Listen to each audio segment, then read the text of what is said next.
First of all, I want to thank you for giving me the opportunity to come and share the stage with such outstanding personalities. I have to tell you or warn you that artists are not necessarily very elegant speakers. They make work and they speak through visual language, not necessarily best through words. But I'll try my best. I don't have much time, so I'm going to consolidate a lot of rich background information into the time that I have.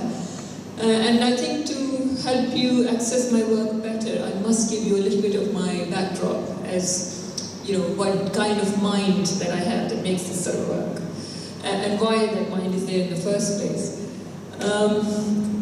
I would recall it to take it back to colonization, because that's where the story starts from, as from my grandparents. And when the British took over India, the reality is that there was a cultural vacuum that developed. You know, Indian culture before colonization as tangible material culture is something we are very proud of. The architecture, the textiles, the ceramics, the paintings. And then the colonization has, tends to have a trend to kind of clone its own culture in that territory that they've taken over. And that happened to India as well. So we have a void. And then when the British withdraw, we have the division. Pakistan never existed. And this country comes into being on an ideology which is like that of the New World, which is fracturing from its past and creating an island for Muslims. But the fact remained that there was more Muslims living in India than Pakistan, yet these two countries across hundreds of miles was created as West Pakistan now, which is Pakistan, and then East Pakistan, which is Bangladesh. So it was a very uncomfortable, awkward reality if you look back at history in terms of identity of how people were given these situations and they have to adjust to it. So the largest migration in the history of mankind happened, which is the province of Punjab was fractured. So two provinces suffered the most. The region of Punjab, which has a distinct culture, identity, and the Bengal, which was fractured into half of it in Bangladesh. And there was an exodus. People they didn't have a choice. They would be massacred. The biggest massacres happened, which are underreported in history. And my grandparents have to move as well.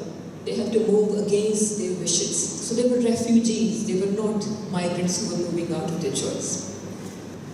So I have to mention this migration because my great-grandparents had migrated from Central Asia to India at some point in history. Then my Kashmiri grandparents migrated into Amritsar, and after partition my parents were forced into the new Pakistan, and then I'm born in Lahore and I move out to Britain.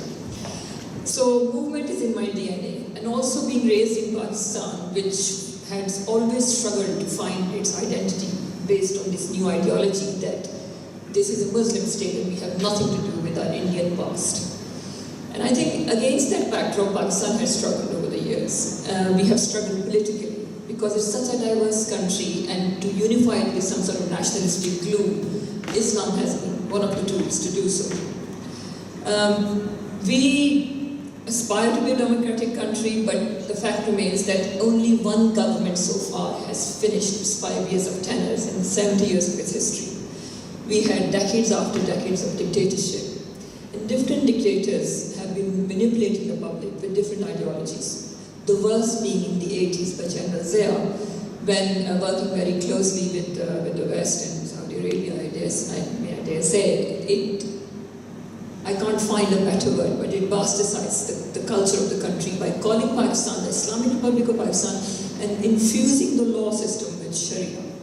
Now I have to, as little as I know about Islam, I do know, I had a discussion with a scholar about Sharia because it interests me.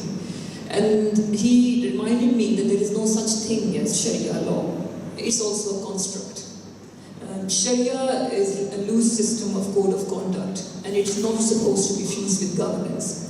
So when General Zia brings Sharia law in, it hits women really hard because there are certain loopholes to do with certain laws which do not suit women generally.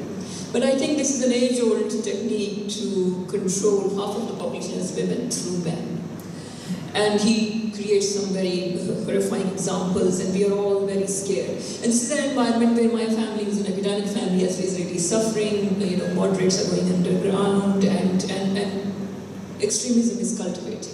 And where we stand now, right now, Pakistan, we are still suffering because of the generation that they are raised, and their mindset. You keep hearing about news to do with blasphemy or other horrific religion-related crimes that people commit. You really have these roots in the 80s as Zia was cultivating a certain type of mindset.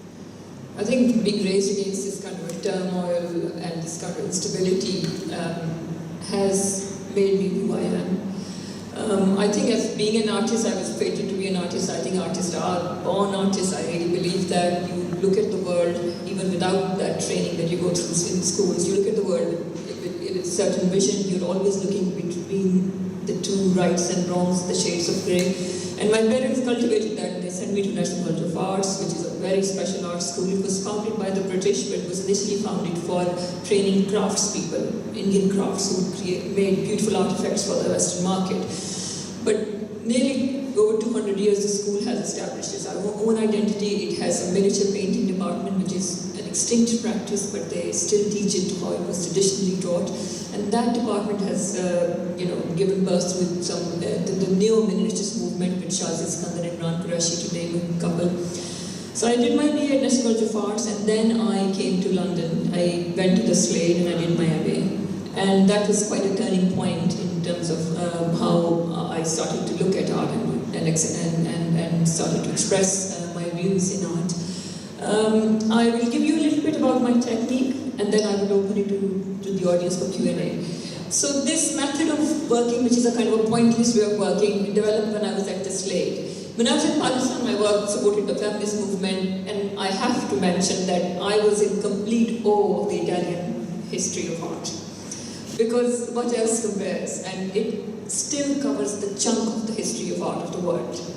And I was painting in egg tempera, and I was looking at paintings which have art which has a relationship to faith, because that's where most of the art activity still to come has happened, as human homage to the sacred. When I came to Slade, Slade is a very conceptually leaning school, and their focus is not on making, but in terms of coming up with ideas. And I had a bit of a problem with that, because in seminars, people will come up with lofty ideas, very egoistic ideas, which are relevant in the art circle, in the code of the art circle, but when you take them to the wider world, they do not communicate to people who don't know art history. And coming back from Pakistan, so I made this point that I'm going to come up with a technique. So the romance of abstract expressionism, New York School of Painting, was still ringing strong. It's a very macho school of painting with Jackson Pollock and de Kooning as the rock stars. They're dying young and living fast and making large works, action paintings. So I took it upon myself that I'm going to come up with a technique which is rooted in my part of the world. I was physically not able to carry these big stretchers and hold buckets of painting because of my limitation as a woman. So I said, why don't I rival that scale to something very small, but very, very equally ambitious in its delivery. So I started, first of all, if you look at the Eastern arts very broadly, they tend to be water on paper. And in the West, you have oil on canvas as a natural materials available. So first of all, I rejected canvas as a medium, as a physical object, and I started looking for paper, the kind of paper which would fulfill the contemporary idiom or contemporary vision. So I found this polyester film which architects used to draw on, called mylar, and it was equivalent to paper. It was this fluid two-dimensional surface. So what you see are actually not paintings, but they're so tactile they look like paintings. They are in fact drawings, and they're drawn in Indian ink. And I found these brushes who were, with a brush, like a tip, but they had ink in them. So I was also looking at Indian miniatures in their constructions. So Indian miniatures are developed in this technique called purtaht, which is using tiny dots, pixel-like dots of paint, and laying them on top of each other to create saturation of hues. And it's oddly enough, it's very similar to how photograph is constructed with pixels. So I took the pixels of a photograph and put that of a miniature painting, and I kind of created a hybrid, a fusion of two, and started creating these images.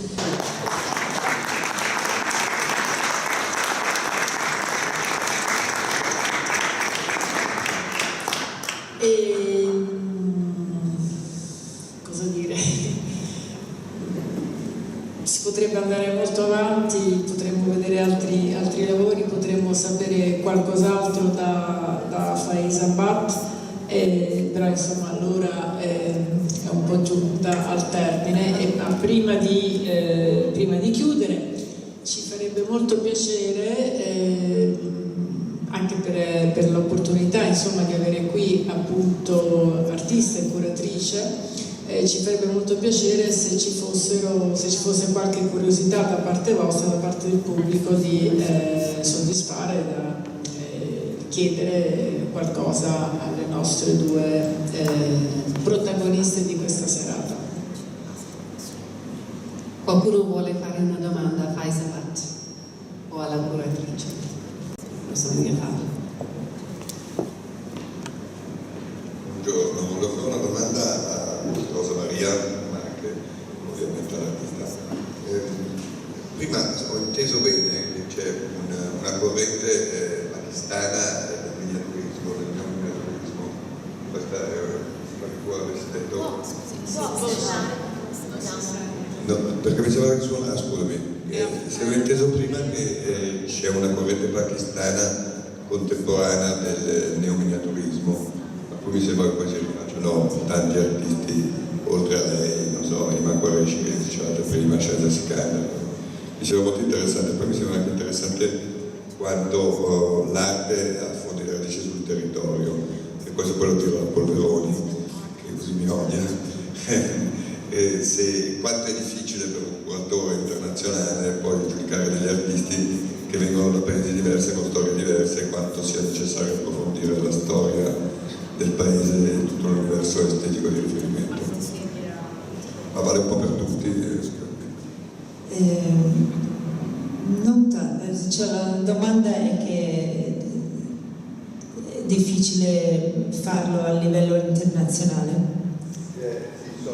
That was a question, sorry, speaking anche in italiano, solo che non sento bene. How much, if there is a new group of artists that are working on miniaturism, that for the few artists that I know, I think is quite interesting to see that are working in that direction, and if there is a kind of a group that are working in that direction. So it was a question for you.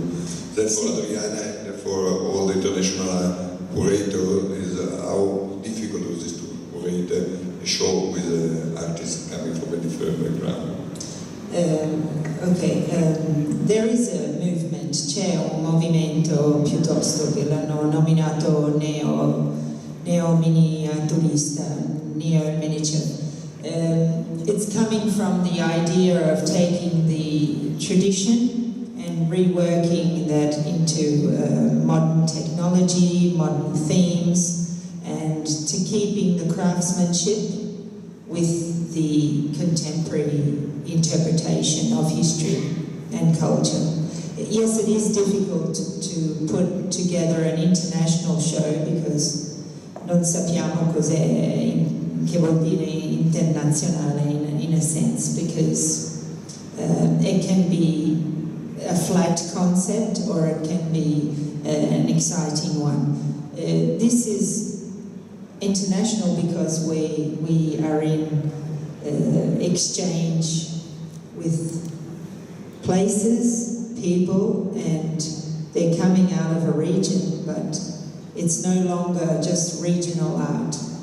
So we don't want to talk about, usually in contemporary art, and you can correct me if I'm wrong, we block people together. We say this is Chinese art, this is Indian art, this is Burmese art, and we have a show with just the country.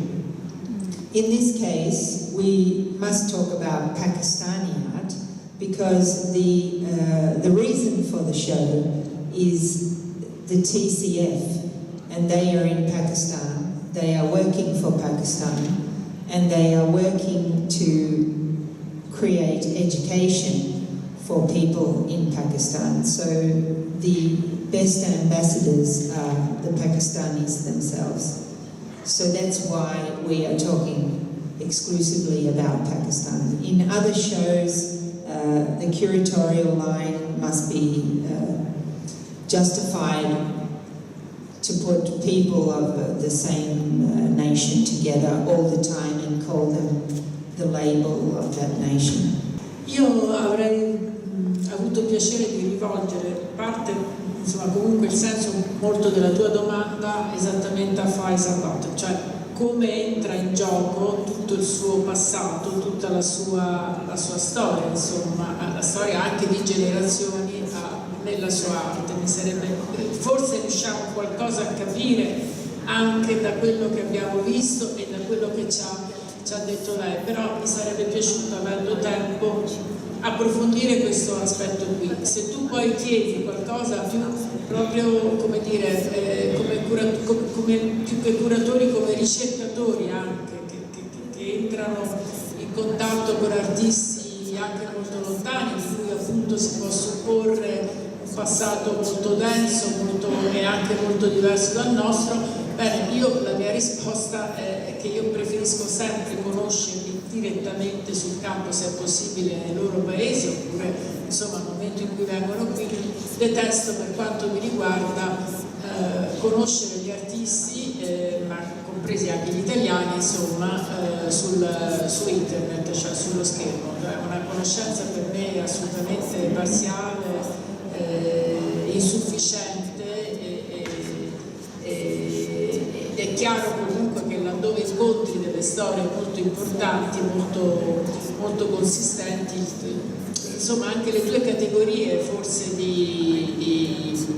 non dico di valutazione, ma di interpretazione in qualche modo richiedono un adeguamento, no? Perché anche leggere, cioè per esempio per noi, penso che a noi risulti anche un po' difficile capire questo tipo di arte, questo intervento, questo disegno di cui lei ci ha parlato, però anche così complicato, complesso, e sono canoni molto, molto diversi da quelli a cui noi siamo abituati, no? Ora anche al di là della storia che c'è dietro, però bisogna proprio leggerli con occhi diversi, insomma, almeno questa è la mia esperienza. C'è qualcun altro ancora che...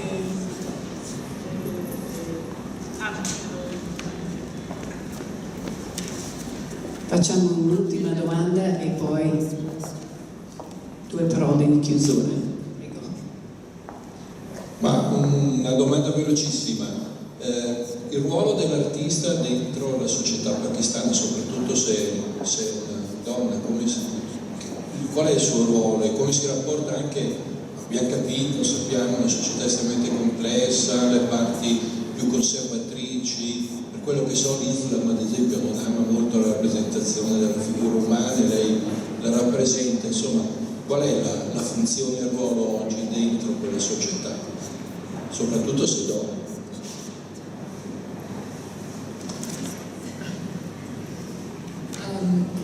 The role really is of that immense responsibility towards, hopefully, some social changes. But that's a big, tall order to conquer. But I think my understanding is that I was taught by Salima Hashmi, the lady that's been mentioned, the patron saint of contemporary art in Pakistan. And she cultivated in us that artists are social commentators. Art is not a luxury. Use the best aesthetics that you can come up with. Exploit the medium to its maximum. But you are communicating with an audience, so your work should have purpose, especially from countries like Pakistan. So as I said, my work has always discussed gender. In Pakistan, I was talking to the Pakistani audience, so I was keeping it to feminism, because I thought it was the need of the hour that we address that, having raised in the 80s and seen all the Sharia laws and everything happening around me. But when I came to the West, the whole concept became a bit more complex, and you see a lot of images of men in my work. And I really, if I'm showing images of men, I am talking about women. I am still discussing gender. So I hope to believe that artist has this role of the soft influence over the society. We cannot be reformers, we cannot change anyone's mind. I always remind people that the creative force that changes masses is advertising, not art. Advertising tells you, buy me, I'll change your life. The iPhone ads, we are the fantasy of the capitalist system when it comes to advertising. The beautiful white teeth, loft apartments, iPhones, that changes people. Art, but it can do is, I believe if someone comes to my show and I engage that person into a conversation which can rethink them their ideas, then I have achieved something. So I feel very responsible as an artist from that part of the world to hope that my work has some social impact, but of a positive nature. Grazie per salutare, ma anche per ricordare un elemento importante di questo progetto. Sì, giustamente mi ricordava Laura Coronati, la nostra consigliere, che andava sottolineato anche il lavoro collegiale che è stato fatto dai nostri 8 jury members. Abbiamo selezionato, avuto l'onore di avere sia 4 jury members italiani, 4 pakistani che hanno lavorato insieme per scegliere in un modo collegiale i 3 vincitori dell'Emerging Artist Competition. I 4 italiani, credo che li conoscete questi nomi o forse no, comunque Nicole Forti, direttrice della collezione dell'arte contemporanea dei Musei Vaticani, che peraltro abbiamo chiesto di essere qui stasera, non ha potuto venire per un'apertura di una mostra a Roma. Luigi Lonardelli del Museo Maxi di Roma è una curatrice, anche lei che ha un'apertura di un'opera, una mostra a Roma in questo momento. Marco Meneguzzo dell'Accademia di Brera e Yolanda Ratti, curatrice al Museo del Novecento qui a Milano. I 4 pakistani, Rashid Rana, avete sentito prima, lui è un artista affermato che ha avuto un importante ruolo fra i jury members. Murtaza Jaffri, che è preside del National College of Arts, di cui hanno parlato sia Faiza Butt che Rosa Maria Falvo questa sera. Kudus Mirza è capo del Dipartimento del Fine Arts del National College of Arts di Lahore. Adila Suleiman è un'altra artista affermata molto conosciuta che ha voluto aiutarci a fare la selezione dei 3 vincitori. Siamo davvero grati di Banco BPM per aver permesso a noi di avviare tutto questo processo di selezione dei 3 vincitori dell'Emerging Artist Competition, che poi potranno venire in Italia per 10 giorni, saranno qui in residenza in Villa Poggio-Verde vicino a Barzanò, in Brianza, una residenza che si svolgerà anche con l'aiuto di artisti italiani affermati che verranno a svolgere un ruolo di mentor durante i 10 giorni di permanenza in Italia a maggio, e sentirete senz'altro di più su questo tema, perché intendiamo senz'altro avere uno o più eventi attorno a questo importante iniziativa di Italian Friends. Grazie di nuovo a Banco BPM per aver sponsorizzato questa iniziativa.